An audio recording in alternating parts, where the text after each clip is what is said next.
Muslim recorded that Jabir said that Allah's Messenger ﷺ said to a man, "Abda' bi nafsik fatasaddaq alayha, فإن فضل شيء فلأهلك، فإن فضل شيء عن أهلك فلذي قرابتك، فإن فضل عن ذي قرابتك شيء فهكذا وهكذا." A hadith states, "Ibn Adam, إنك أن تبذل الفضل خير لك، وأن تمسكه شر لك، ولا تلام على كفاف." Allah said, كذلك يبين الله لكم الآية لعلكم تتفكرون في الدنيا والآخرة, this worldly life and in the hereafter. Meaning, just as he stated and explained these commandments for you, he also explains the rest of his ayat regarding the commandments and his promises and warnings, so that you might give thought in this life and the hereafter. Ali bin Abu Talha said that Ibn Abbas commented, meaning about the imminent demise and the brevity of this life, and the imminent commencement of the hereafter and its continuity. Maintaining the orphan's property, Allah said, وَيَسَّلُونَكَ عَنِ الْيَتَمَى قُلْ إِصْلَاحٌ لَهُمْ خَيْرٌ وَإِن تُخَالِطُوهُمْ فَإِخْوَانُكُمْ وَاللَّهُ يَعْلَمُ الْمُفْسِدَ مِنَ الْمُصْلِحِ وَلَوْ شَاءَ اللَّهُ لِأَعْنَتَكُمْ, from him who means good.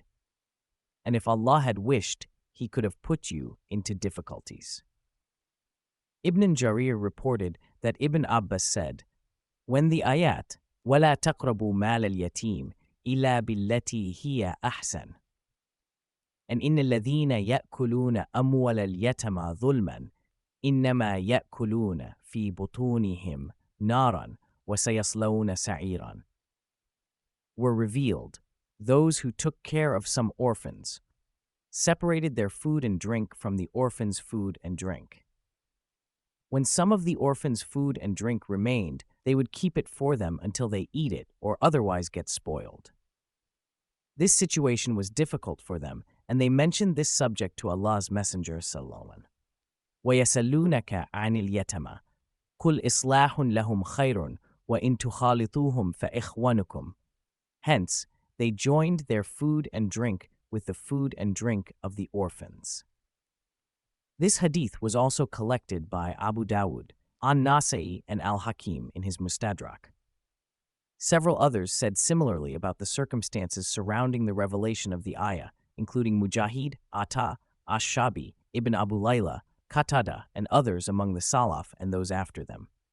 Ibn Jarir reported that Aisha said, "I dislike that an orphan's money be under my care, unless I mix my food with his food and my drink with his drink."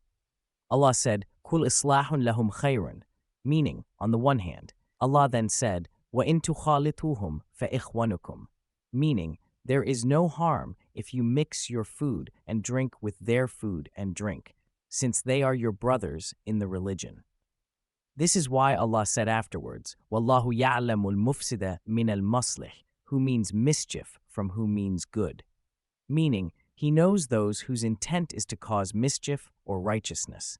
He also said, وَلَوْ شَاءَ اللَّهُ لَأَعْنَتَكُمْ إِنَّ اللَّهَ عَزِيزٌ حَكِيمٌ, meaning, if Allah wills, He will make this matter difficult for you. But He made it easy for you and allowed you to mix your affairs with the orphans' affairs in a way that is better.